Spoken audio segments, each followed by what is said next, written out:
Di video ini, kita akan membahas konsep tentang gaya normal. Kita sudah membahas bahwa ketika benda ini dilepaskan dari suatu ketinggian, maka benda ini jatuh dengan percepatan minus gj. Dan percepatan tersebut disebabkan oleh berat atau gaya gravitasi. Sekarang, misalkan benda ini sudah sampai di permukaan lantai dan sedang diam seperti ini.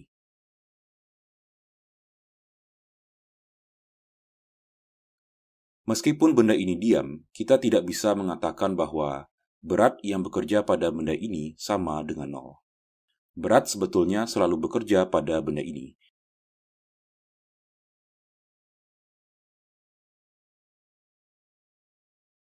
Dan penyebab benda ini diam adalah berat ini diimbangi oleh gaya yang lain, yaitu gaya yang diberikan oleh permukaan lantai pada arah yang tegak lurus dengan permukaan lantai. Gaya tersebut dinamakan sebagai gaya normal, yang misalkan disimbolkan sebagai Fn.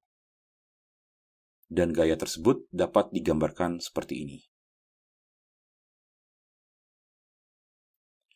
Berdasarkan hukum 3 Newton, gaya normal ini muncul sebagai reaksi oleh lantai atas dorongan ke bawah yang diberikan oleh benda ini. Karena benda ini mendorong lantai ke bawah, maka sebagai reaksinya, lantai ini memberikan gaya normal yang arahnya ke atas. Kemudian, berdasarkan hukum 1 Newton, karena benda ini diam, ini berarti gaya total yang bekerja pada benda ini sama dengan nol. Dan karena gaya-gaya yang bekerja pada benda ini adalah berat dan gaya normal, ini berarti gaya total ini juga sama dengan berat ditambahkan dengan gaya normal.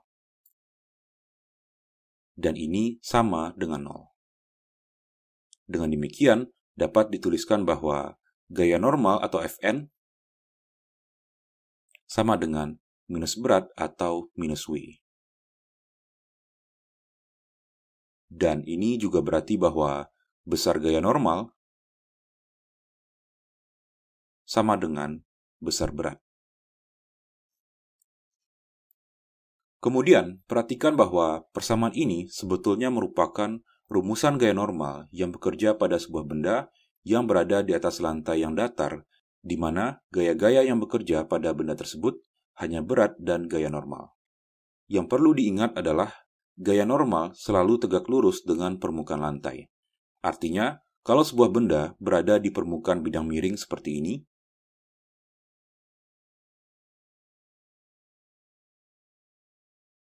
maka berat yang bekerja pada benda ini tetap vertikal ke bawah,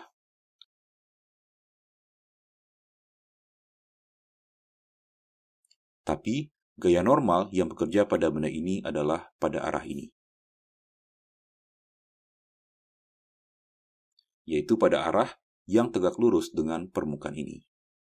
Akibatnya, rumusan gaya normal yang bekerja pada benda ini berbeda dengan rumusan gaya normal yang diberikan oleh persamaan ini. Karena persamaan ini kita peroleh dari analisis kita pada benda yang berada di atas bidang horizontal. Dan rumusan gaya normal yang bekerja pada benda yang berada di atas bidang miring seperti ini akan kita bahas di video yang lain.